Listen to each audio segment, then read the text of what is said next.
Hey, Margaret. Yeah, Anton? You know what people don't talk about enough? What? Erik was, sorry to say, on his perfect prince bullshit to the end. Yeah.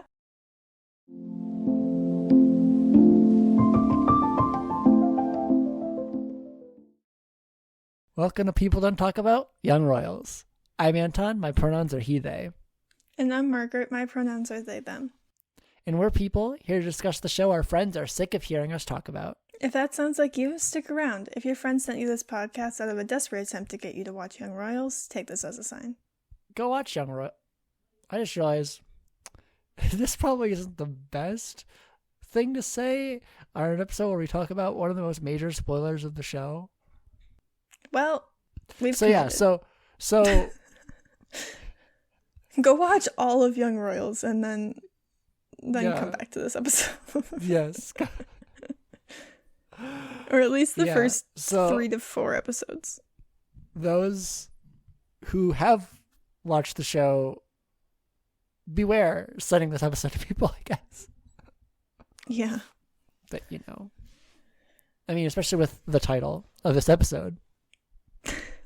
Yeah. Anyways, we've gone way off our usual intro format. Anton, what are we talking about today? Today we'll be having a character discussion of Erik in Season 1, Episode 3, having decided we have no choice but to stand. In this discussion, we won't be summarizing the plot of the episode because we already did that. If you need or want a refresher, head back 10 episodes in our feed to our most recent This Week at Hilarska for a full breakdown. This episode discussion will likely be all over the place, so strap in. You have been warned. Okay. So, I don't know, Margaret. Do you know what I mean? This perfect prince bullshit? Yeah, I do. Yeah.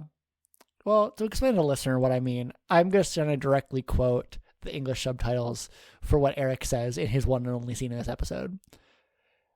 God, you're such a dork. It's not that hard. Go out there, say hello, shake a few hands, pretend to be someone else. Mm-hmm. One of these things is not like the other. Yeah.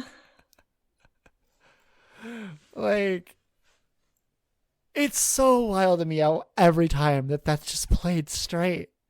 Like, okay, you're not wrong, but it's like, you say it like it's easy. Yeah. I mean, to him it might be. That might be his MO. Right. Which is, so going back to what we said in our first character episode about Erik, like, by that point we had really started breaking down what he literally says in the episode, and we're like, wait, it's a little bit more mixed than I think a lot of us like to remember. Yeah.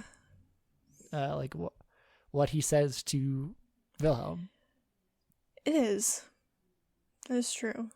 Like, I don't agree with everything that Erik says, and I think, all of it comes from a place of care, but I do think a lot of it is not what Wilhelm needs to hear. Yeah. And this entire character episode is going to be just us. I mean, it's that thing at the end of a fair amount of our episodes this cycle where we're like, Erik's death is looming over us, but this one is literally called Erik the Dead, which means it's going to be the entire episode. Yeah. So before we got on pod, before we were on mic, I said to Anton, all of our Erik episodes are, we stan him. Maybe we shouldn't. Right. No. Yeah. No, yeah, that you're not wrong. Like, I think a stance I never thought this podcast would take is like a measured, let's calm down about how good of a person Crown Prince Erik is. Like, pre doing this podcast, I think both you and I had a pretty just like unqualified, like, just broadly approving, just feeling about Erik. For sure. And it's like the fandom as a whole does that too. And it's like, it's because he's trying. I'll always hand it to a character who's trying. He's certainly trying more than any of the other members of Wilhelm's family. Right. But I think at a certain point we do want to sit down and be like, maybe the bar is in hell. Yeah. Maybe Erik comes out looking like such a good person and brother because we have such phenomenally low standards within the royal family. Which is not to discount things that we will commend Erik for in this episode, but it's like, I don't want to fully slip into Wilhelm's perspective and think that Erik had no flaws, because that's not true, and we've mentioned that on the podcast multiple times. Like, yeah, like, I don't know, like Erik was a person. For sure. And I think when you only get to know him for technically 3 episodes, but like, what kind of presence does he really have in episode 2 and 3? Like, you really start thinking, like, in retrospect, oh yeah, like, Wilhelm felt really supported by him, which is true, except for when he also abandoned him at Hilerska. Oh, he like really really understood him, but he also brought up people were going to have opinions. Like, which is caring in its own way. Like, it is this like recognition and like this older brother advice, right, and stuff like that. But I can go down the line and qualify almost everything you can say good about Erik, and it doesn't erase the good, but it complicates the good. It does. And so, soft stand, I think, at the end of the day, which is, again, really, really did surprise me. Yeah. When I really sat down with it. Like, no, for sure. I can and will and always, will always like appreciate Erik for a number of things. But I can never say that he alone could be able to fix the myriad of problems Wilhelm has going on right now. Right. No, I agree. And like Erik as a person, it's complicated because I don't know. I'm thinking specifically like the soon enough people will start having opinions line. I wrote, it's giving past trauma and that he knows. Yeah. Like, it is. You're right. It's like, especially if you really focus on Erik's face in that scene, like I did this time around, like you get this sense that like a lot of people have gotten, and very few people dispute, and we don't either, that like Erik had some inkling or sense that Wilhelm wasn't straight. Right. But like he just seems really, really tired for a second as he's saying that. Yeah. And like, but also like he's just stating a fact of the universe. Right. Yeah. Like it's quite matter of fact, and it is, as I said, caring in its own way. There is value in making sure that Wilhelm does have to some degree a reality check, so he doesn't get crushed later potentially. Yeah. But is that really what we needed in this moment? Like, I get why you said it, but it also does come a little out of nowhere. Yeah. Like, it does kind of divert the conversation and doesn't, like, I have no real basis for this, and I don't know how right I am about this, but I do wonder if the conversation could have gone further and could have involved divulging more details if Erik hadn't said that. Maybe. Like, I don't know what kind of place Wilhelm is in, but, like, I don't know. I sometimes forget the sequence of this conversation, but, like, I do think that, like, it probably could have gone further if, like, there just was more of a tell me about it. Like, it's not. Yeah. Or like if you feel comfortable, like he doesn't wait. I almost forgot. He legitimately says, "I don't want to know the details." Yeah, he does. I didn't even write that down. But I feel like that has another layer that I had never even considered before, which is I don't want to know information that I might have to keep from our parents. Yep. I want plausible deniability. Yeah.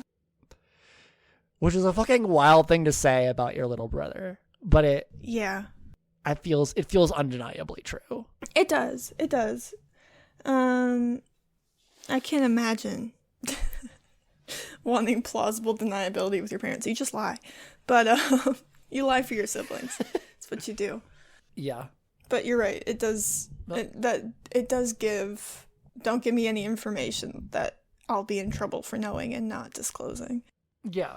But then, like, also true to form, like, as like perfect of a prince as Erik is, he does ride the line a lot of the time. He does. And I feel like you see that in this conversation too, like the way that I don't want to know any details, but I will keep teasing you about this. Yeah, like I don't want to know details, so my teasing is going to be a little bit blind, but it's okay. Yeah, based on zero context, because I don't want context, but I am just gonna like keep razzing you with like literally very little basis in reality. Well, he's basing it on the line Wilhelm says, which is like, we're not technically a couple, or like we're not. Yeah. And so, but yeah. Yeah, it's maybe he should have been character complicated. Like I said, like every time, like he teases his brother, but he does really care. Yeah, he does. Yeah. And I wrote, did really care. It's so fucked. So fucked. Tragic use of past tense, one of my favorite tropes. What you done? No, I just got myself so close to crying that it made me laugh. Don't cry. No, it's good. I don't know. I mean, all the fans of Young Royals know it's fucked up. It is fucked, but you know it's coming is the fucked thing. Like as soon as the call happens, you're like, yeah, you can guess it. Yeah, you're like, damn. Yeah. And it's like the number of death flags every single scene of Erik's has. It does. Astronomical. Oh, no, it is. It really is. I mean, I said it, I'm pretty sure, in Revolution. Like, the death of Erik makes the show the show. It really does. It, like, spins the mood of the show entirely. Yeah, and it's a thing in which the tone of the show really hinges upon. It does, yeah. Because Young Royals can't be what it is and what we all know and love it to be without Erik dying. Right. Like, it's the most understandable choice in the world from a writing perspective, and also one of the riskiest things ever, I feel like, almost. And from a writing perspective. Well, not risky, but, like, bold. Because, like, I don't know. I think there's real courage in facing the implications of your premise head on. Yeah. Not to, like, really spoil too much of what goes on past Erik's death, but, like, you can't, as we've mentioned before, like Wilhelm is Crown Prince now, which just completely reframes the entire show with the knowledge you already have and just makes everything worse. Everything gets worse. Yeah. For everybody. Yeah. And it's like, it's honestly really impressive for a single character death to do that. It is. That's his main character moment. Yeah. It's his death fucking up everybody's storyline. Yeah. And I guess something that I potentially want to leave us with is he was going too fast and he lost control. I might be getting real English majory with this on this one. But I'm like, the confidence of Icarus. I don't actually know the story of Icarus. Quick Greek mythology tangent. Basically, Also, it's literally in the Percy Jackson books that you read like a week ago. Just I never clocked it. Like it never sticks in my little noggin. It's all good. Usually relates to the like Daedalus, the guy who created the labyrinth for the Minotaur. Basically, but all you really need to know, super skilled inventor, was imprisoned for that labyrinth that he made, so that he couldn't tell anyone like how to work it. Oh, or, like how to go through it. That's Icarus. And the son of Daedalus is Icarus, yeah. Okay. And basically, the phrase comes from the fact that to escape made feathers out of wax, wings out of wax. You mean and like the feathers. major plot point of a book I read a week and a half ago? Yeah. And I just never clocked at being Icarus because I read names and just keep brushing past them unless I see them a lot. No. But the very like common like metaphor that kind of has gotten passed down is the warning that Daedalus gives, which is fly too low to the sea. The salt from the sea will evaporate the wing, will break down the wings, and so will but more importantly, the thing that most gets remembered is that flying too close to the sun will melt the wax, and the wings will collapse, and you will die. Is that where the phrase like "you flew too close to the sun" came from? It does. Yeah, that's where it comes from. Girl boss too close to the sun. Yeah, exactly. It's an Icarus reference because it's a classical Greek story about hubris and pride and like this like sense of like unearned confidence, and it's like this idea that you're invincible, and to a degree, and based on interpretation, and so like might be kind of a harsh, like skewed or kind of out there reading on Erik, but like he does seem to have a whole lot of confidence in the way he moves through the world and everything. And I think I tried to talk about it really, really fast in our last Erik character episode, but he drives really, really fast in the pilot. Super fast. He's got a need for speed. And it's a subtle thing that not everyone notices, but like it really is a situation where the planting was there. That he's a bit of a speed demon in his sports car, and like he does really, like, of all the ways to have him die, I think it's a pretty like standard way, I think, in terms of doing like a sudden loss like that. But I think also in that way, it's also very apt because like multiple royals in history, I believe, like died in car accidents. R.I.P. Princess Di.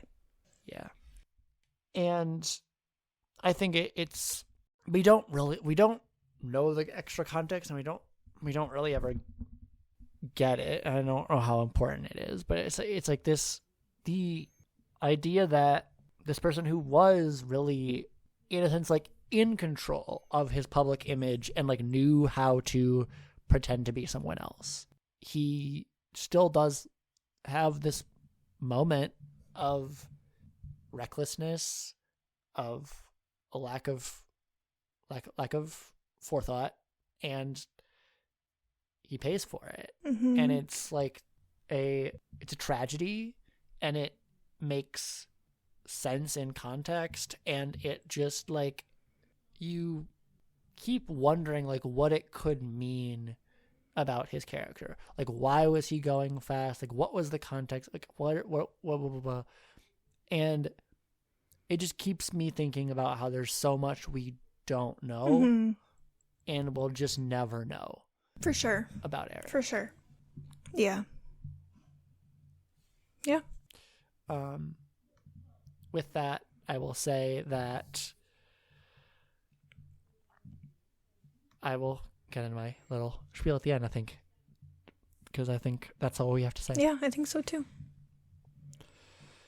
Erik somehow found himself excelling at an extremely difficult public role and managed to find a way to be his brother's only confidant and companion.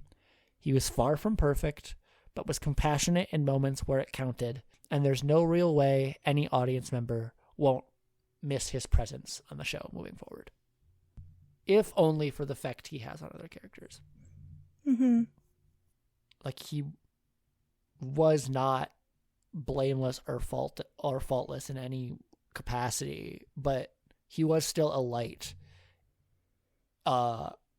in like the light of a character who was already pretty much the one most going through it, and now he's going through it even more. So, and just kind of will continue to be, because that's really the thing about character deaths, is that they have ongoing consequences. Yeah.